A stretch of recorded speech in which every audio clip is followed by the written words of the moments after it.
नमस्कार दोस्तों। ऐसी मेरी परमपिता परमात्मा से प्रार्थना है कि आप सब सुखी हों, स्वस्थ हों, मस्त हों और मजे में हों। आज मैं आपकी सेवा में एक नया वीडियो लेकर हाजिर हुआ हूँ। वीडियो शुरू करने से पहले आपसे विनम्र विनती है कि अगर आपको मेरा ये वीडियो अच्छा लगे तो मेरा चैनल सब्सक्राइब कर देना और मेरा वीडियो लाइक व शेयर कर देना। चलिए आज का वीडियो शुरू करते हैं। आज के वीडियो में हम चर्चा करेंगे सबसे बड़े ग्रह, देवताओं के गुरु ग्रह बृहस्पति यानी गुरु के ऊपर। देखिए, जिस भाव में गुरु हो, जातक को उस भाव के प्रति संवेदनशील रहना चाहिए, लोगों की मुश्किलें समझनी चाहिए, अहंकार बिल्कुल नहीं रखना चाहिए और आदर्शवादी बनकर रहना चाहिए। सही में आदर्शवादी होने का दिखावा नहीं करना चाहिए। तो भाई आप कहेंगे कि सर आज क्या सी बातें कर रहे हैं। गुरु सबसे अच्छा ग्रह, सबसे शुभ ग्रह और जिस भाव में होगा उस भाव के प्रति तो जातक संवेदनशील ही होगा, अपनी जिम्मेवारियां निभाएगा, दूसरों की मदद करेगा। तो भाई अनुभव में ऐसा आया है कि गुरु बहुत अच्छा फल देते हैं, क्योंकि गुरु की 3 दृष्टियां होती हैं। तीनों दृष्टियां अमृत के समान होती है।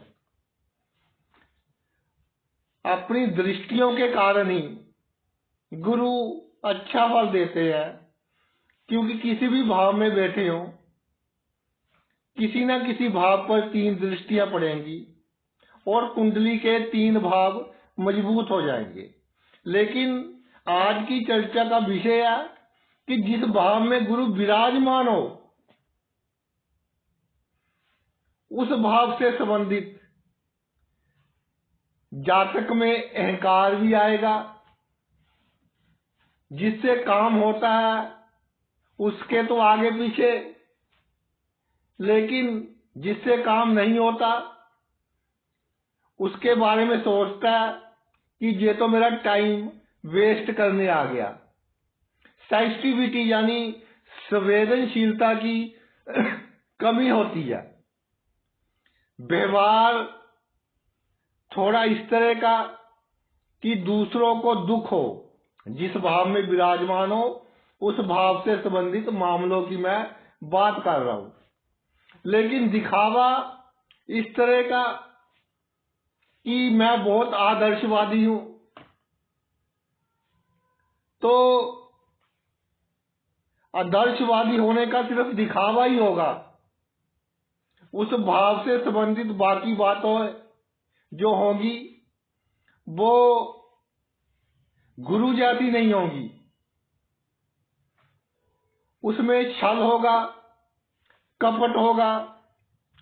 इसी कारण कहते हैं कि जिस भाव में गुरु हो उस भाव की हानि करता देखा गया है, क्योंकि इंसानियत के गुणों में थोड़ी कमी आ जाती है, जिसके कारण आसपास के लोग जातक से थोड़ा दुश्मनी वाला व्यवहार करते हैं उस भाव से संबंधित बातों में।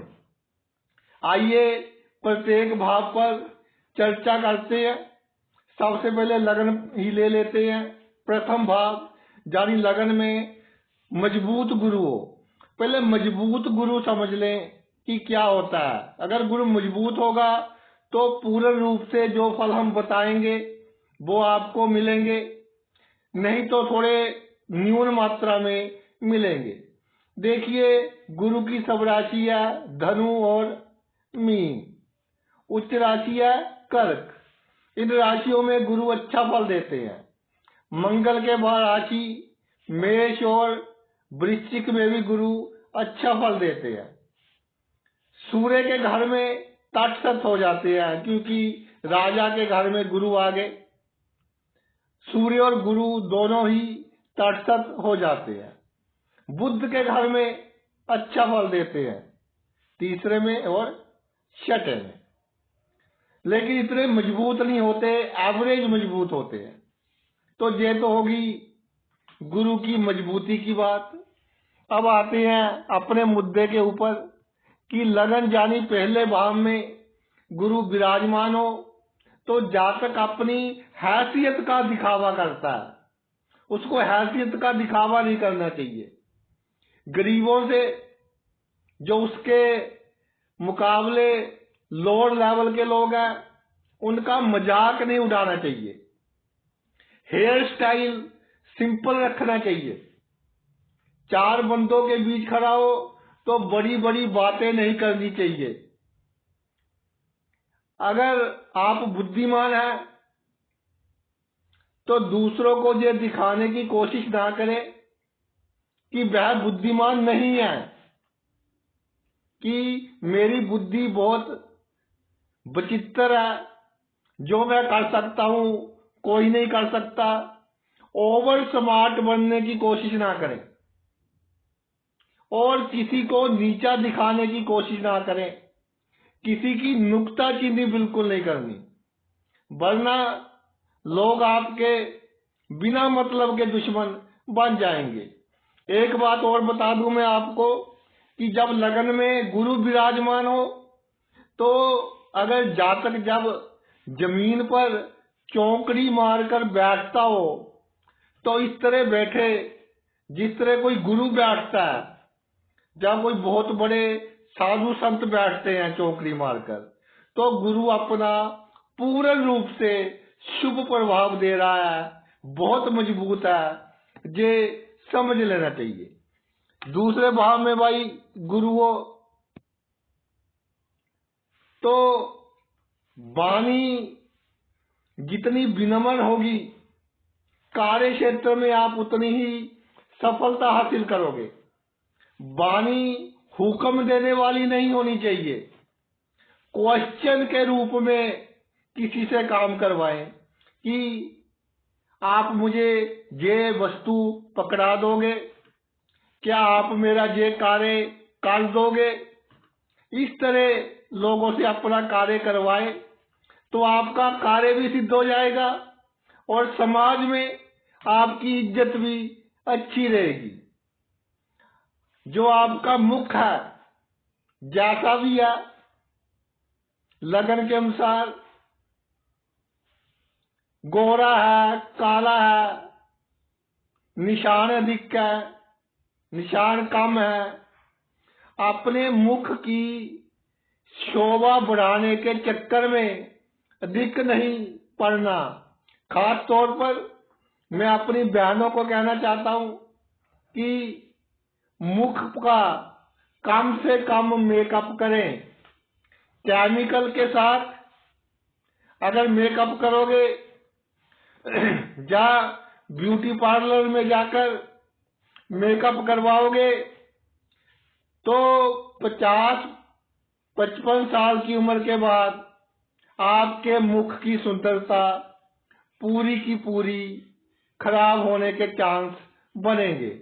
इसलिए भाई इन बातों से थोड़ा सावधान रहना है कि लोगों में सुंदर दिखने के चक्कर में कहीं आप अपना बड़ा नुकसान ना करवा लेना।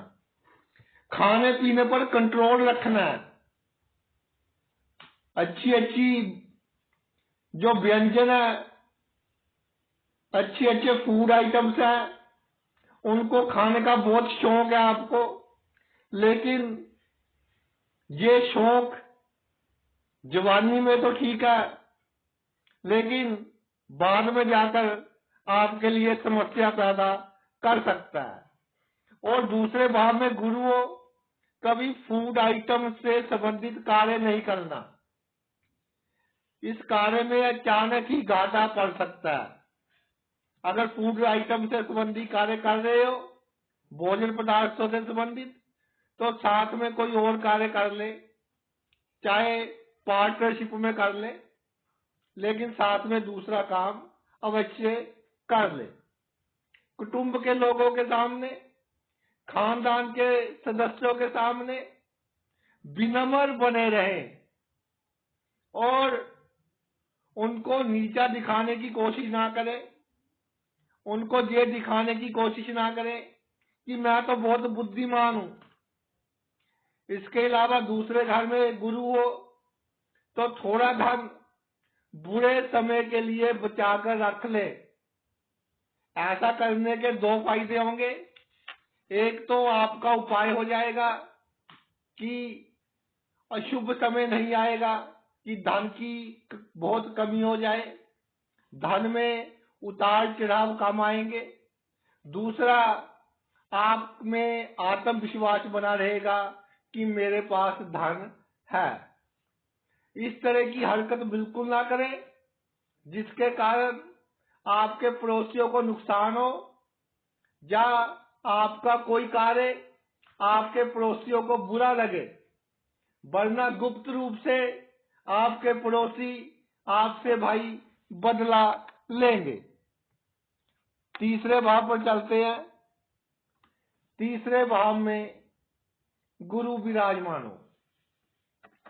अगर आप दूसरों पर धौंस जमाने की कोशिश करोगे, चार बंदों के बीच दूसरों को नीचा दिखाने की कोशिश करोगे, तो भाई अपनी बेइज्जती करवाओगे।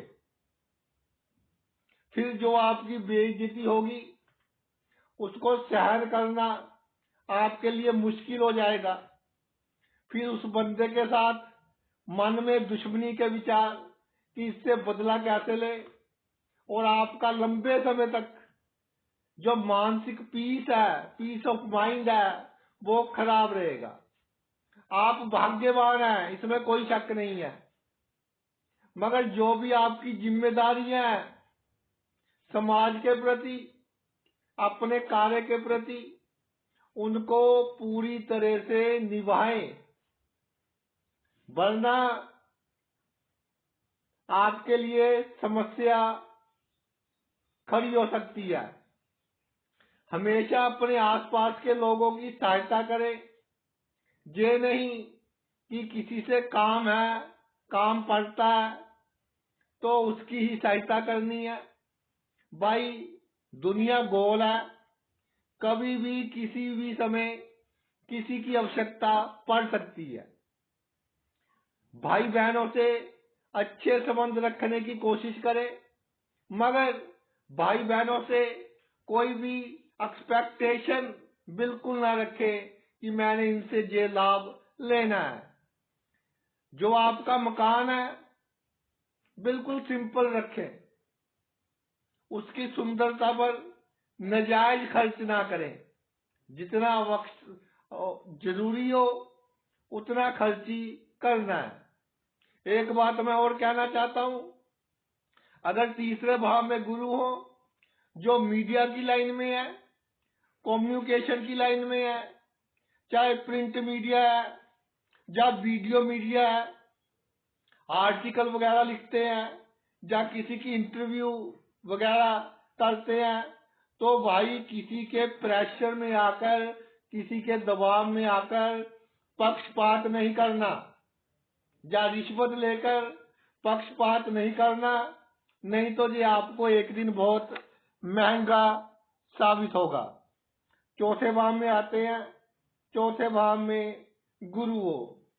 एक चीज देखी है, काल पुरुष की कुंडली के हिसाब से चौथे भाव में गुरु की उच्च राशि कर्क आती है, लेकिन चौथे भाव में गुरु हो तो जितनी जन्म कुंडलियां मैंने देखी हैं लगभग 25 साल हो गए जन्म कुंडलियां देखते,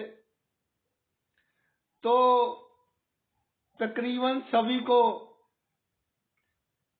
असंतुष्ट पाया है।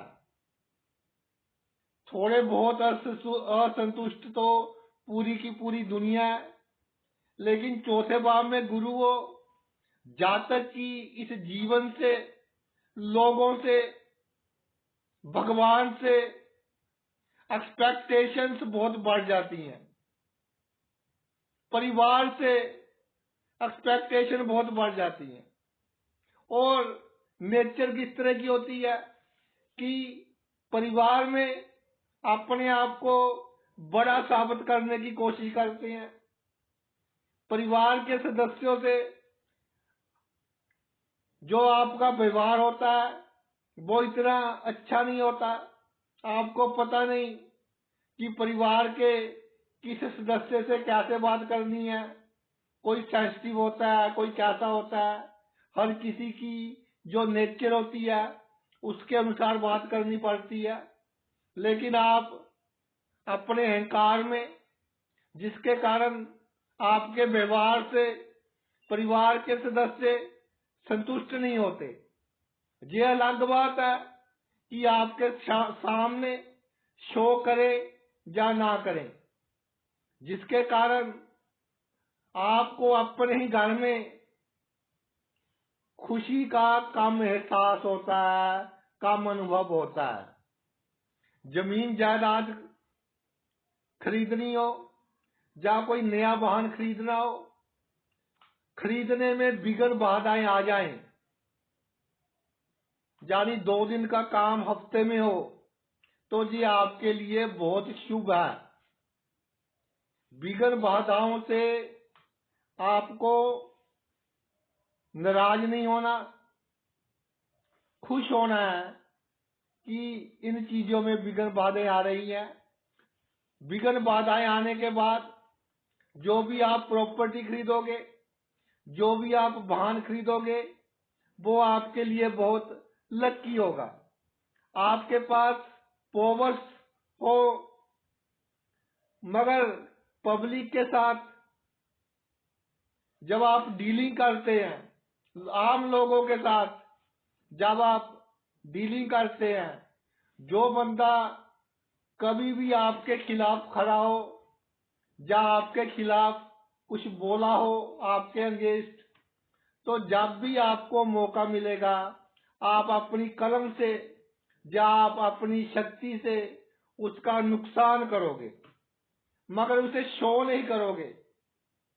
सोसाइटी में ये शो करोगे कि मैं तो बहुत आदर्शवादी हूं, मैं किसी का कोई नुकसान नहीं करता। तो भाई, जिसका नुकसान करोगे वो आपका गुप्त रूप से शत्रु बन जाएगा और कभी ना कभी आपको नुकसान पहुंचाने में सफल हो जाएगा। तो कोशिश करें कि अपनी शक्तियों का, अपनी कलम का नाजायज उपयोग ना करें। जीवन में जब नींद आने में प्रॉब्लम आनी शुरू हो जाए कि साउंड स्लीप नहीं आती, नींद बार बार खुलती है, बुरे स्वप्न आते हैं। कई बार तो ऐसा देखा गया है कि कुछ व्यक्तियों के चौथे भाव में गुरु हो तो नींद की टेबलेट खाने के बाद भी अच्छे से नहीं सो पाते। जब ये सिचुएशन आ जाए कि आप अपनी वस्तुएं रखकर भूल जाएं, कि जैसे चाबी रखी है रखकर भूल गए, या घड़ी रखी है रखकर भूल गए।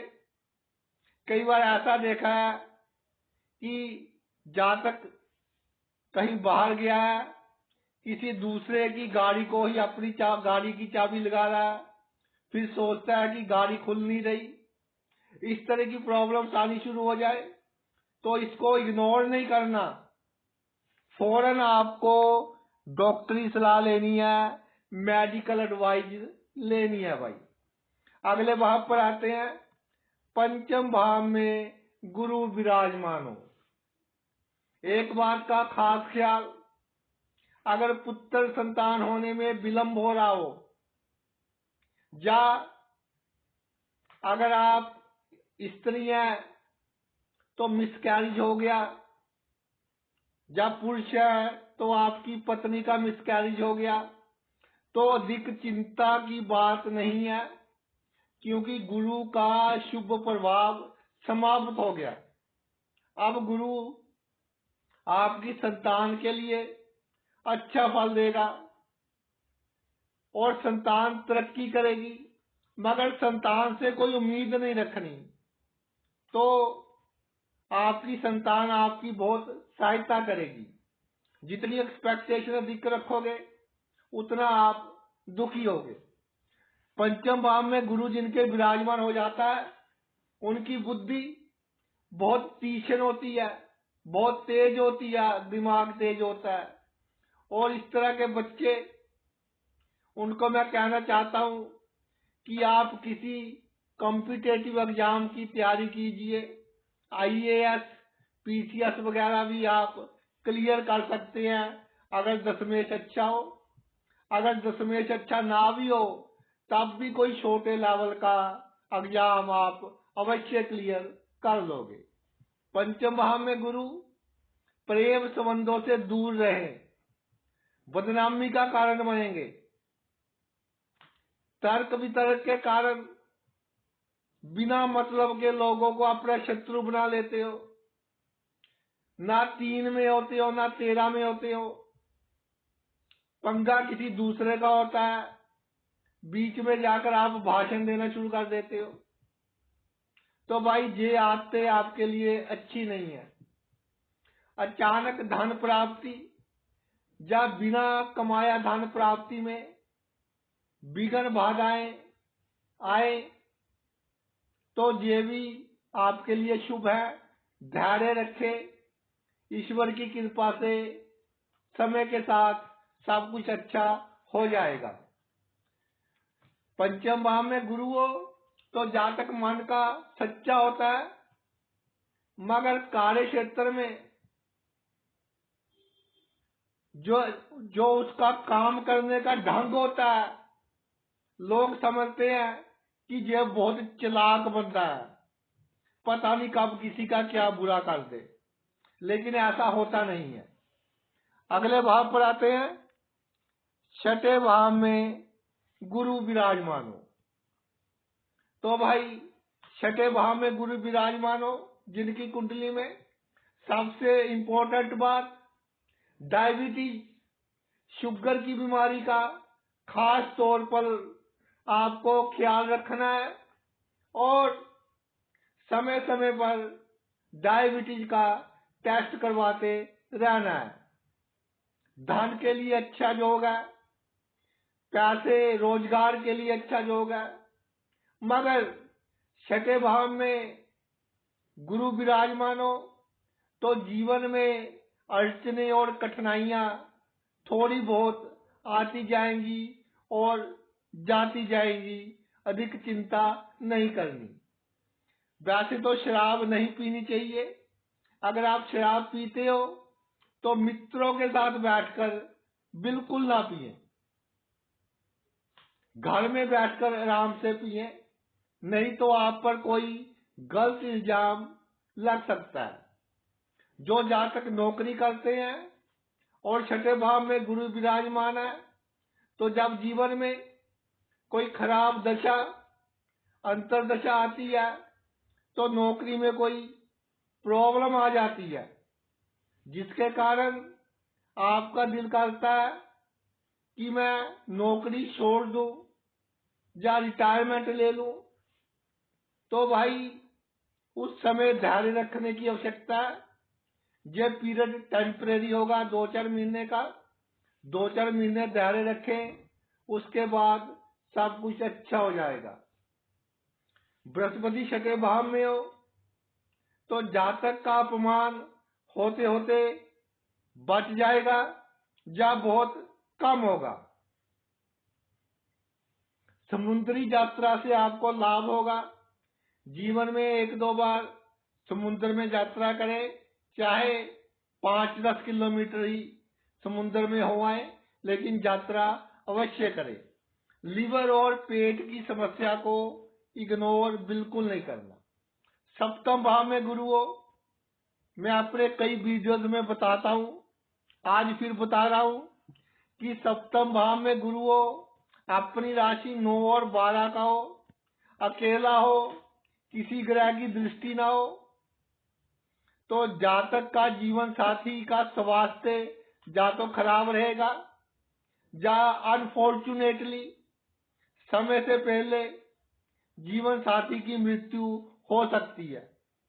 तो भाई जिनकी कुंडली में ये योग है कि अपनी राशि का गुरु सप्तम भाव में अकेला है और किसी दूसरे ग्रह की दृष्टि नहीं है, जिनकी अभी शादी नहीं हुई, वो इस तरह के लड़के या लड़की से शादी करे जिसका सप्तम भाव बहुत मजबूत है।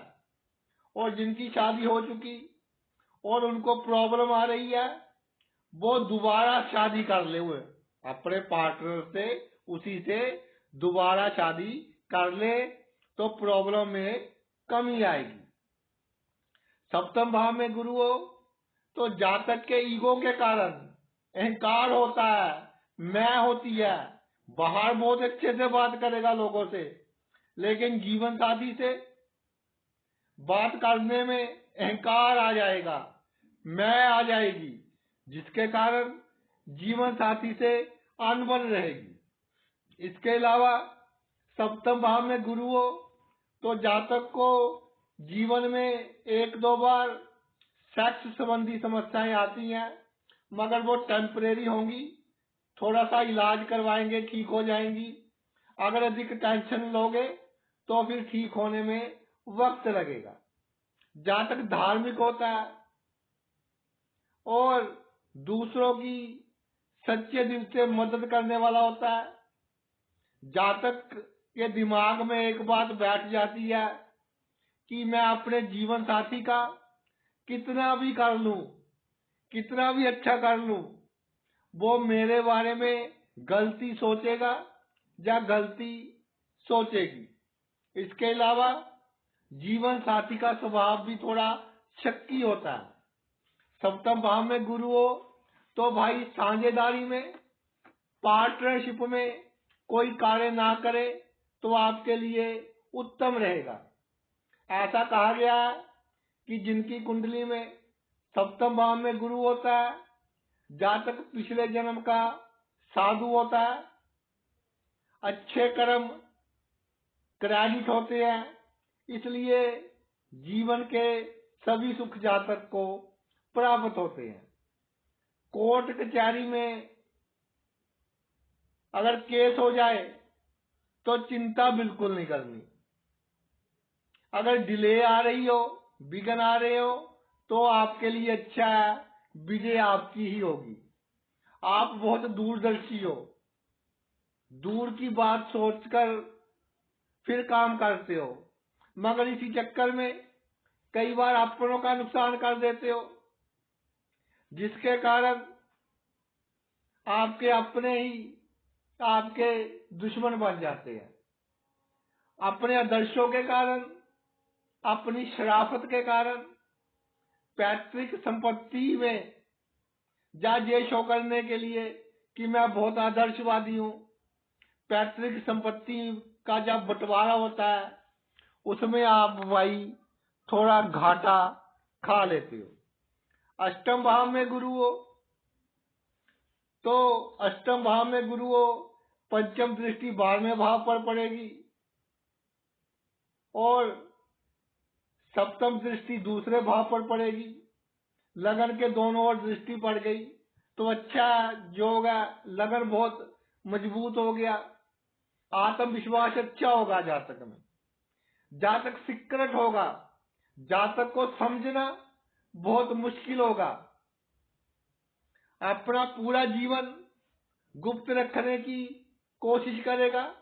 मगर ये देखा गया है कि जातक की हरकतें इस तरह की होगी कि उसकी हरकतें बता देंगी कि इसके अंदर क्या चल रहा है, इसलिए उसकी बातें सीक्रेट नहीं रहेंगी।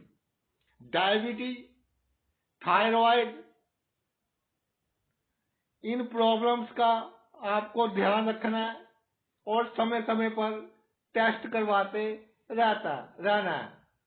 अष्टम भाव में गुरु मजबूत हो, वसीयत से लाभ, पैतृक संपत्ति से लाभ, ससुराल पक्ष से लाभ अवश्य होता है। दशा अंतर दशा के कारण थोड़ी देर सवेर भाई हो सकती है। पुराना प्रेम संबंध कभी रिवाइव ना करें, उसको दोबारा उठने ना दें, वरना आपके लिए बहुत बड़ी समस्या पैदा हो सकती है अगर 8वें भाव में गुरु हो। इसके अलावा बड़े बड़े लोगों से आपके गुप्त संबंध होंगे, लेकिन आपको अहंकार नहीं करना कि मेरे इतने संबंध हैं। आपको विनम्र होकर चलना है, तो जीवन में बहुत तरक्की करोगे।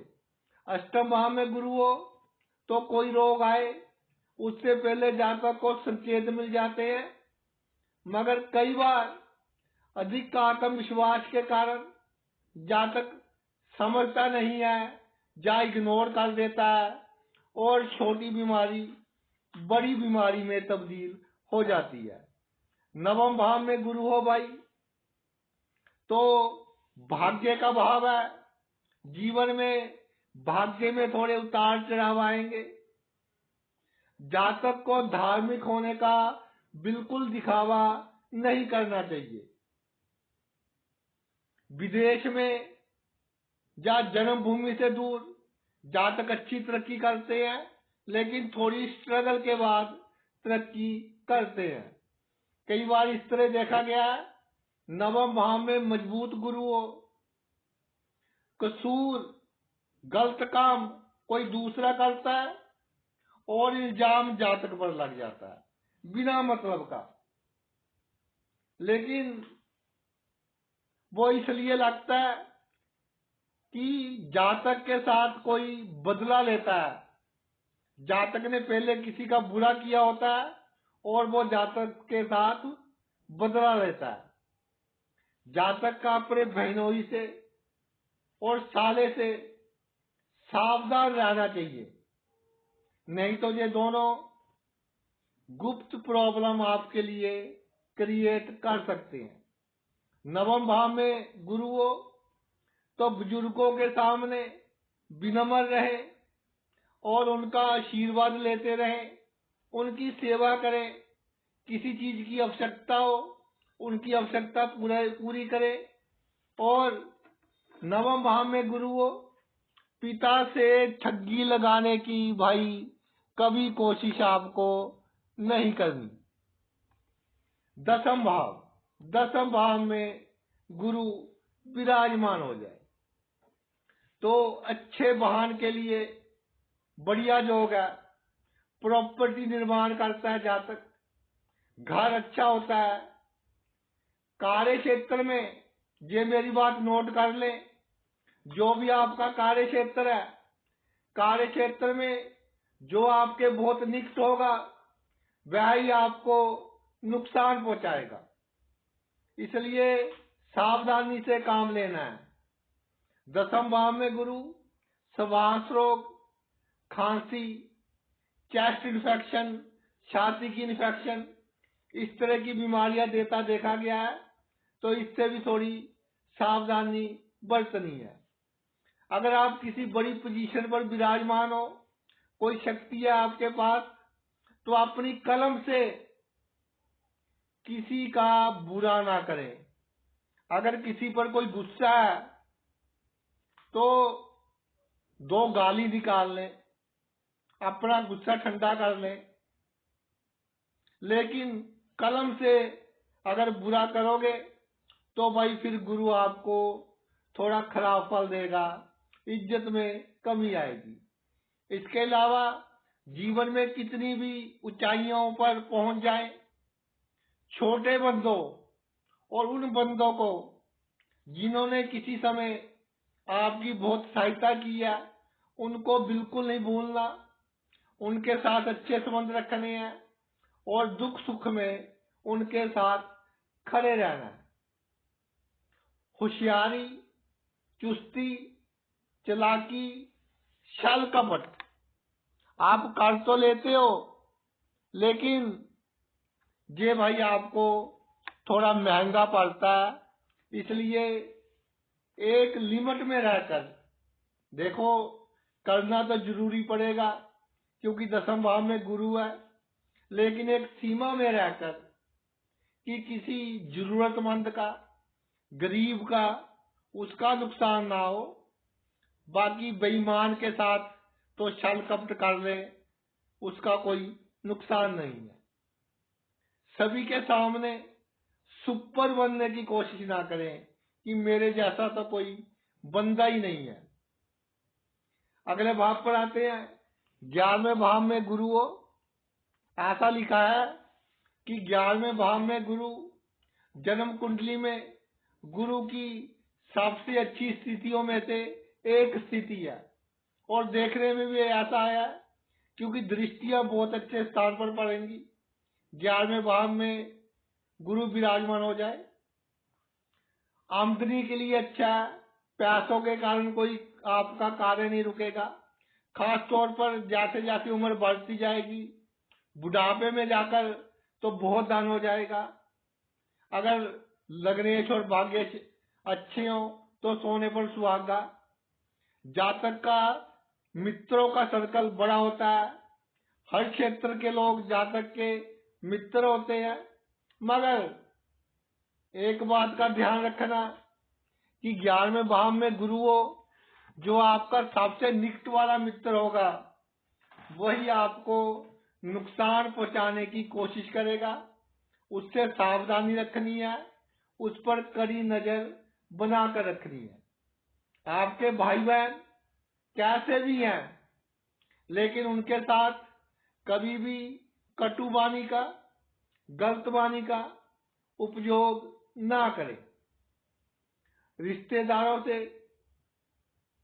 धन प्राप्ति के चांस बनेंगे, ससुराल से धन प्राप्ति के चांस बनेंगे, लेकिन अगर विघ्न बाधाएं आए तो धैर्य रखना, जल्दबाजी ना करना, नहीं तो नुकसान उठाना पड़ सकता है। और एक बात और है, 11वें भाव में गुरु हो तो आप सबसे पहले उन्नति करने का एक सुनहरी मौका अपने हाथ से निकाल दोगे और उसके बाद फिर आप सही डिसीजन लोगे, फिर आप जीवन में आगे बढ़ोगे, तरक्की करोगे। आखिरी भाव रह गया, उस पर भी जल्दी से चर्चा। 12वें भाव में गुरु हो तो भाई 12वें भाव में गुरु हो तो जीवन में अधिक भोग की, अधिक शैया सुख की, अधिक सेक्स की अपेक्षा ना करें। संयम में रहकर ये सब काम करें। पति कैसा भी हो, पत्नी कैसी भी हो, सैटिस्फाई रहे। और एक बात और है, 12वां भाव मोक्ष का भाव है। जीवन मरण के चक्कर से जो हमें मुक्ति दिलवाता है। इसलिए गरीबों की सेवा कीजिए, बीमारों की सेवा कीजिए, बुजुर्गों की सेवा कीजिए, लेकिन दिखावा नहीं करना। कितना बड़ा दान कर दे, लेकिन गुप्त दान करें। ये नहीं कि दान करने के बाद वो जो नेम प्लेट्स लगा देते हैं, लिखा रहता है फलाने बंदे ने इतने पैसे दिए हैं, उसने इतने पैसे दिए हैं, उस तख्ती पर अपना नाम कभी नहीं लिखवाना। अगर ऐसे दिखावे करोगे तो गुरु आपको नेगेटिव प्रभाव देगा भाई। गुप्त दान करें। इसके अलावा सबसे अच्छा है मेडिसिन का दान। बीमारों को हॉस्पिटल में जाकर दवाइयों का दान करें। और